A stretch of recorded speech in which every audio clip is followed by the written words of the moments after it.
গতিসীমা নির্দেশিকা সড়কে প্রতিরোধযোগ্য ক্র্যাশ ও অকাল মৃত্যু কমানো। এই উদ্দেশ্যে আমার প্রিয় অনেক ভালোবাসার সাংবাদিক এবং ভাই বোনেরা, গত 5 মে 2024 সড়ক পরিবহন ও সেতু মন্ত্রণালয় মোটরযানের গতিসীমা নির্দেশিকা 2024 প্রণয়ন করেছে। জারি করা মোটরযানের গতিসীমা নির্দেশিকা রোড ক্র্যাশ ও প্রতিরোধযোগ্য অকাল মৃত্যু ঠেকাতে গুরুত্বপূর্ণ ভূমিকা রাখবে বলে আশাবাদ ব্যক্ত করছে রোড সেফটি কোয়ালিশন বাংলাদেশ। একই সাথে এই নির্দেশিকার যথাযথ বাস্তবায়ন 2030 সালের মধ্যে টেকসই উন্নয়নের লক্ষ্যমাত্রা SDG ও second decade of action for road safety অনুযায়ী সড়ক দুর্ঘটনায় নিহত আহতদের সংখ্যা অর্ধেকে কমিয়ে আনতে উল্লেখযোগ্য ভূমিকা রাখবে। বর্তমান সরকার দেশের সড়ক যোগাযোগ ব্যবস্থার উন্নয়নে অভূতপূর্ব ভূমিকা রাখছে। এরপরেও রোড ক্র্যাশ বাড়ছে ও একই সঙ্গে বাড়ছে হতাহতের সংখ্যা। দেশের সড়ক দুর্ঘটনার অন্যতম প্রধান কারণ দ্রুত ও বেপরোয়া গতিতে গাড়ি চালানো, পাশাপাশি মোটরসাইকেলের অনিয়ন্ত্রিত গতি প্রতিনিয়ত দেশের কর্মক্ষম তরুণ সহ অনেকের প্রাণ কেড়ে নিচ্ছে। এমত অবস্থায় রোড সেফটি কোয়ালিশন বাংলাদেশ দীর্ঘদিন ধরে বিশ্বের অন্যান্য দেশসমূহ থেকে প্রাপ্ত অভিজ্ঞতা ভিত্তিতে বাংলাদেশের সড়কে গতিসীমা নিয়ন্ত্রণের জন্য সরকারি নির্দেশনার দাবি করে আসছিল। মোটরযানের গতিসীমা নির্দেশিকা জারি করায় সড়ক পরিবহন ও সেতু মন্ত্রণালয় সহ সংশ্লিষ্টদের আন্তরিক ধন্যবাদ জানাচ্ছে রোড সেফটি কোয়ালিশন বাংলাদেশ। এই নির্দেশিকায় উল্লেখযোগ্য বিষয়গুলো হলো সড়ক পরিবহন আইন 2018, সড়ক পরিবহন বিধিমালা 2022 গতিসীমার কথা উল্লেখ থাকলেও এই নির্দেশিকার মাধ্যমে দেশের জন্য প্রথমবারের মতো একটি সড়কে মোটরযানের সর্বোচ্চ গতিসীমা নির্ধারিত হল। বিভিন্ন এলাকা ভিত্তিক মোটরযানের গতিসীমা নির্ধারণ করার রোড ক্র্যাশ কমবে। এতে মানুষের জীবন বাঁচবে ও পঙ্গুত্ব হওয়া, হাসপাতালগুলোতে রোড ক্র্যাশ রোগীর সংখ্যাও কমে আসবে। কম গতি সম্পন্ন মোটরযানের চালকের পক্ষে সামনের সড়কের ঝুঁকিপূর্ণ ব্যবহারকারীদেরকে সহজে দেখতে পারবেন এবং এতে তিনি তার মোটরযানের গতি নিয়ন্ত্রণ করতে সক্ষম হবেন। ফলে রোড ক্র্যাশের সংখ্যা যেমন কমবে সেই সাথে হতাহতের সংখ্যাও কমবে। দ্বিতীয় হলো, এরপর আসা যাক এক্সপ্রেসওয়ে ও হাইওয়ে মহাসড়ককে সর্বোচ্চ গতিসীমা 80 কিলোমিটার/ঘন্টায় নির্ধারিত করা হয়েছে। এক্সপ্রেসওয়েতে সর্বোচ্চ গতিসীমা 80 কিলোমিটার/ঘন্টায় করা রোড ক্র্যাশের সংখ্যা এবং প্রাণহানির ঝুঁকি কমাতে সাহায্য করবে। কম গতি রোড ক্র্যাশ হওয়ার সম্ভাবনা কমায় সবার জন্য সড়ক নিরাপত্তা নিশ্চিত করা যায়। বাংলাদেশের সড়কের অবকাঠামো ডিজাইন 80 কিলোমিটার/ঘন্টা অধিক গতিসীমা নির্ধারণ করা যুক্তিযুক্ত নয়। যেহেতু এক্সপ্রেস ও মহাসড়কে যথাযথ অ্যাক্সেস কন্ট্রোল নেই, সেহেতু যানবাহনের ধরন অনুযায়ী গাড়ির যে গতিসীমা নির্ধারণ করা হয়েছে সেটি সড়ক ব্যবহারকারীদের নিরাপত্তা নিশ্চিতকরণের দৃষ্টিকোণ থেকে বাংলাদেশের পরিপ্রেক্ষিতে সঠিক। আমরা আরো জানাতে চাই, বিশ্বের বিভিন্ন দেশে এক্সপ্রেসওয়ে ও মহাসড়কে 80 কিলোমিটার/ঘন্টা গতিসীমা নির্ধারিত করে প্রতিরোধযোগ্য মৃত্যুর সংখ্যা কমাতে সক্ষম হয়েছে। 3. বিভিন্ন শিক্ষা প্রতিষ্ঠান, ধর্মীয় প্রতিষ্ঠান, হাসপাতাল, আবাসিক এলাকা এবং হাট বাজার সংলগ্ন সড়ক বা মহাসড়কে মোটরযানের সর্বোচ্চ গতিসীমা স্থানীয় সরকার, প্রতিষ্ঠান বা রাস্তা নির্মাণকারী বা উপযুক্ত প্রতিষ্ঠান কর্তৃক নির্ধারিত হবে। অর্থাৎ আঞ্চলিক কর্তৃপক্ষের বিভিন্ন শিক্ষা প্রতিষ্ঠান, ধর্মীয় প্রতিষ্ঠান, হাসপাতাল, আবাসিক এলাকা, হাট বাজার সংলগ্ন প্রতিষ্ঠানের উপর দায়িত্ব অর্পণ করার কারণে কর্তৃপক্ষ প্রয়োজন অনুসারে সর্বোচ্চ গতিসীমা মাথায় রেখে নির্ধারণ করতে পারবে। 4.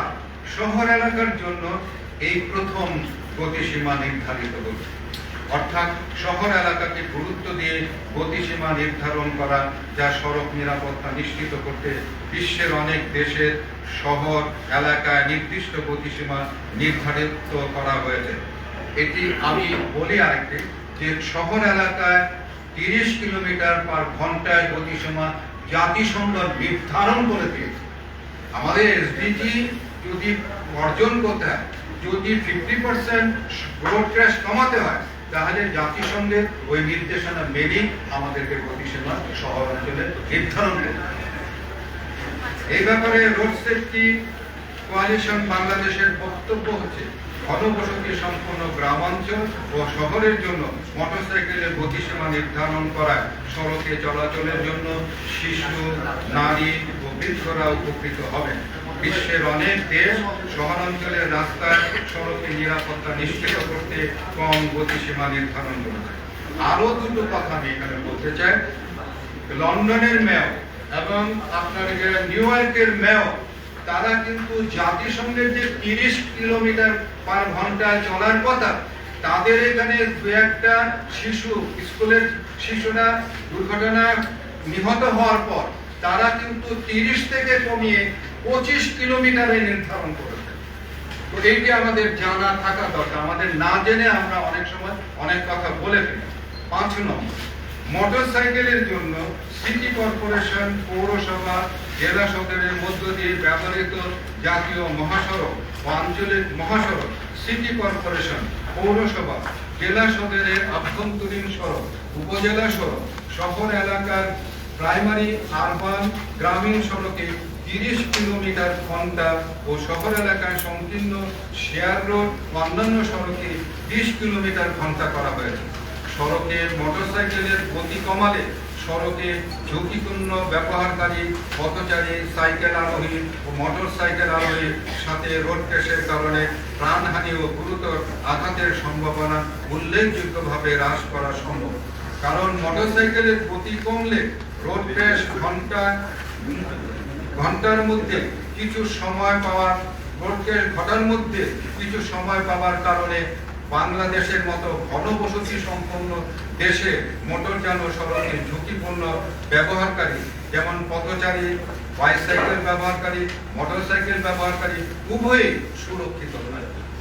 এছাড়াও গতি কম থাকার ফলে মোটরসাইকেলের কন্ট্রোলিং বাড়তি সুবিধা পাওয়া যাবে, যা অপ্রত্যাশিত রোড ক্র্যাশ এড়াতে সহায়তা করবে।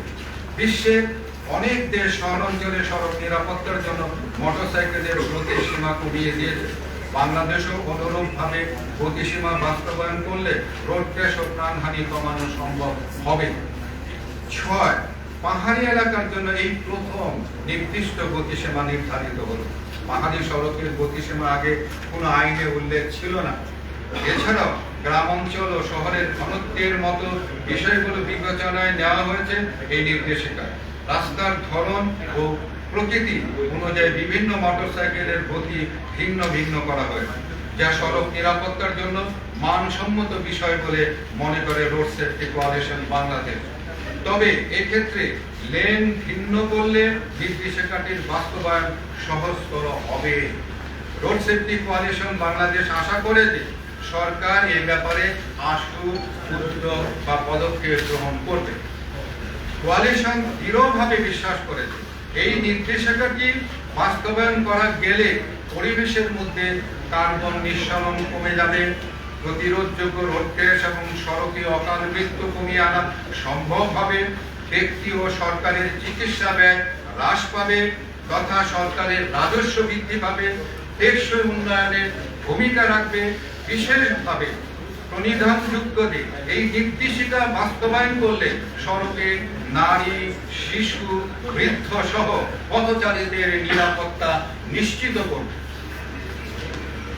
আবারও বর্তমানে এই নির্দেশিকা জারি করায় সরকারকে আমাদের পক্ষ থেকে, কোয়ালিশনের পক্ষ থেকে এবং আমাদের ব্যক্তিগত পক্ষ থেকে অভিনন্দন জানাই। পাশাপাশি একটি অবিলম্ব বাস্তবায়নের পদক্ষেপ গ্রহণের জন্য সংশ্লিষ্টদের নিম্নলিখিত সুপারিশগুলোর উপর দৃষ্টি আকর্ষণ করছে। যারা এটি বাস্তবায়ন করবে তাদের জন্য আমাদের এখন সুপারিশ। ১. অতি সত্বর মোটরযানের গতিসীমা নির্দেশিকা ২০২৪ সংশ্লিষ্ট অধিদপ্তর বিভাগের উপযুক্ত ব্যবস্থা গ্রহণের জন্য প্রেরণ করা ও পদক্ষেপ গ্রহণের প্রয়োজনীয় নির্দেশনা প্রদান করা। ২. এই নির্দেশিকাতে যেসব বিষয়, যেমন কিভাবে বিভিন্ন গতির মোটরযান পরিবর্তন কিভাবে হবে, সড়কে কবে থেকে নির্দেশিকা কিভাবে, কখন ও কোথায় প্রয়োগ হবে, তা বাস্তবায়নের নির্দেশনা প্রদান করা।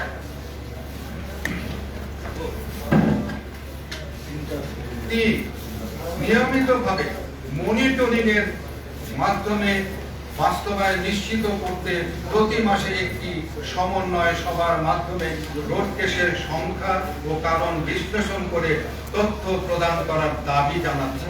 এটি অত্যন্ত গুরুত্বপূর্ণ এই পয়েন্ট, যে মনিটরিং এর বিষয়।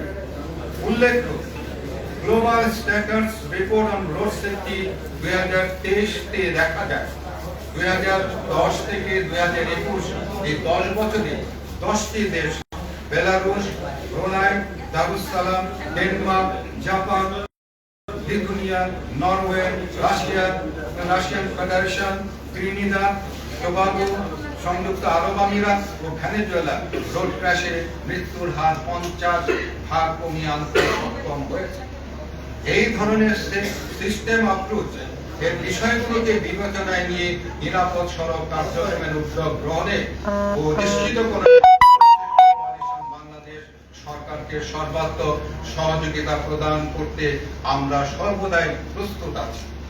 পরিশেষে বলতে চাই, বর্তমান সরকার দেশের সড়ক যোগাযোগ ব্যবস্থার উন্নয়নে অভূতপূর্ব ভূমিকা রাখছে। পাশাপাশি সড়ক দুর্ঘটনা এবং মোটরযানের গতিসীমা নির্দেশিকা প্রণয়ন করেছে। আমরা মনে করি এই নির্দেশিকাটি পুরোপুরি বাস্তবায়ন করা গেলে সড়কের দুর্ঘটনা এবং সড়কে অকাল মৃত্যু কমিয়ে আনা সম্ভব হবে। বিশেষভাবে বলতে চাই, এই নির্দেশিকা বাস্তবায়ন করলে সড়কে নারী, শিশু, বৃদ্ধ সহ ঝুঁকিপূর্ণ পথচারীদের নিরাপত্তা নিশ্চিত করবে। এখানে আরো বলতে চাই, সড়ক পরিবহন আইন 2018 সড়ক পরিবহন সেক্টরকে বেশি প্রাধান্য পেয়েছে। সড়ক ব্যবহারকারীদের নিরাপত্তা নিশ্চিতকরণের বিষয়টি অনেকটাই অনুপস্থিত।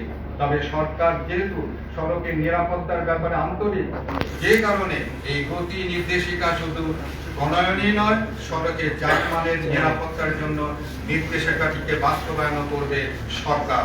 তাই আমরা দাবি জানাতে চাই, সড়ক ব্যবহারকারীদের নিরাপত্তা নিশ্চিতকরণের বিষয়টি আমলে নিয়ে সরকার দ্রুত একটি সমন্বিত সড়ক নিরাপত্তা আইন প্রণয়নে জরুরিভাবে পদক্ষেপ নেবেন। সেই সঙ্গে এই আবেদন দেখে সরকারকে আবার ধন্যবাদ জানাচ্ছি এবং আমার সাংবাদিক ভাই বন্ধুরা যারা আমার সঙ্গে এই দীর্ঘ সময় বাংলাদেশের মানুষগুলোকে সড়কের মৃত্যুর হাত থেকে রক্ষা করার জন্য আমাকে সহযোগিতা করতেন, দেশের মানুষকে সহযোগিতা করতেন। আপনারা যেভাবে আমাদের কথাগুলো জনগণের সামনে তুলে ধরছেন, সরকারের সামনে তুলে ধরছেন, যার জন্যই সরকার আমাদেরকে মূল্যায়িত করছে। আপনাদের এই তুলে ধরার কারণে আপনাদেরকে আমার অন্তরে থেকে রোড সেফটি কোয়ালিশন বাংলাদেশের পক্ষ থেকে অনেক অনেক শুভেচ্ছা, অনেক অনেক ভালোবাসা। প্রশ্ন করেন। আমাদের এখানে গ্লোবাল হেলথ অ্যাডভোকেসি ইনস্টিটিউটের country director doctor Shariful Alam, Ilias Kanchan, আপনারা এই দুজনকে প্রশ্ন করতে এবং আপনাদের যে যে বিষয়গুলো জানার থাকবে ওনারা আপনাদের প্রশ্নের উত্তর দিবেন। প্রশ্ন হচ্ছে যে এটি আসলে বাস্তবায়ন কি করে হবে? একটা সড়কে যদি 30 কিলোমিটার গতিতে মোটরসাইকেল চলে, একই সড়কে যদি 60 কিলোমিটার বা 70 কিলোমিটারে প্রাইভেট কার চলে, তাহলে সেটিকে পেছন থেকে ধাক্কা দেওয়ার সংখ্যাটা বা দুর্ঘটনাটা বাড়বে না? কারণ আমাদের তো আলাদা লেন নেই। আপনি যে সড়কে মোটরসাইকেলের কথা বলবেন, যে সড়কে মোটরসাইকেলের গতিসীমা 30 করা আছে, সেই সড়কে গাড়ির গতিসীমা 60 কিলোমিটার করা আছে। 30 কিলোমিটার করা হয়েছে। আমি কিন্তু বলেছি জাতিসংঘের নির্দেশনা অনুযায়ী শহরের 30 কিলোমিটারের বেশি সরকার চাইলেও পারবে না, সেইখানে 30 কিলোমিটারের গতি করা হলো। এটি সকল গাড়ির জন্য, এটি শুধু মোটর সাইকেলের জন্য। যারা মোটর সাইকেল চালাচ্ছেন তারা ভুল করছেন, ব্যাখ্যাটা ভুল দিচ্ছেন না জেনে।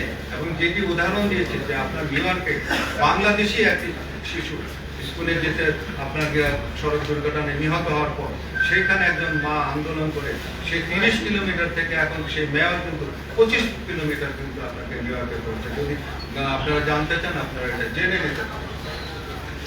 এবং লন্ডনের মেয়রও আপনার সুইডেনের ঘোষণা দিয়ে আসছিল যে ওনার শহরের মধ্যে আপনার যে জিরো টলারেন্সে নিয়ে আসবেন, সেই কারণে উনি 30 কিলোমিটার থেকে উনিও কিন্তু 25 কিলোমিটারের গতি সম্পূর্ণ করেছিলেন। গতি একটা বিষয় যেমন আছে, একই সাথে ওর অবৈধ যে যানবাহন আছে, আমাদের প্রায় 12 লাখের উপর অবৈধ যানবাহনের কথা প্রায় সময় বলা হয়ে থাকে। অদক্ষ চালক রয়েছে যেগুলো আসলে বড় ভূমিকা রাখছে এই দুর্ঘটনার ক্ষেত্রে। সেগুলো নিয়ন্ত্রণে বিআরটিএ যে আমরা কার্যক্রম দেখি ফলপ্রসূ না এবং সেভাবে তারা কার্যকরভাবে করেনও না। তাহলে এই গতিসীমা আসলে কতটুকু নিয়ন্ত্রণ করা যাবে? কারণ গতি নিয়ন্ত্রণ করতে স্পিড গান লাগবে। আপনাকে বলি, আপনি যে প্রশ্নটা করেছেন সেটা গতিসীমার সঙ্গে কোনো মিল নাই, ওইটা আলাদা একটা সাবজেক্ট। গতিসীমাটা হলো গিয়ে আমরা বলি যে গতিসীমা তো ছিলই, যে যার মতো চালে, যে যা খুশি। তো সেই জায়গায় আমরা দাবি করতে করতে এই যে 30 বছর ধরে আমরা আন্দোলন করতে আপনাদের প্রচারণার মাধ্যমে সরকার করেছে, নাহলে তো শুনতো না। তো আমাদের দাবিটার পরিপ্রেক্ষিতে একটা রুলস রয়েছে, একটা ইন্টারন্যাশনালি গ্লোবালি জিনিসটাকে দেখে আমাদের দেশে একটা নিয়ম করা হয়েছে। এই নিয়মটাকে কিভাবে বাস্তবায়ন করবো সেইটাও কিন্তু আমরা এই ইয়ের মধ্যে কিন্তু আমাদের আপনার এর আজকের প্রেস কনফারেন্সের মধ্যে আমরা কিন্তু বলেছি যে এগুলো কিভাবে বাস্তবায়ন করবে, মনিটরিং করবে, সমস্ত কিছু যেন ই হয়, এমনকি লেন বানানোর জন্য সেটাও কিন্তু নির্দেশনা আমরা দিই। সেইটির জন্য এখন আমরা সকলে মিলে কাজ করবো যাতে এটা সঠিকভাবে পাবো। কারো প্রশ্ন?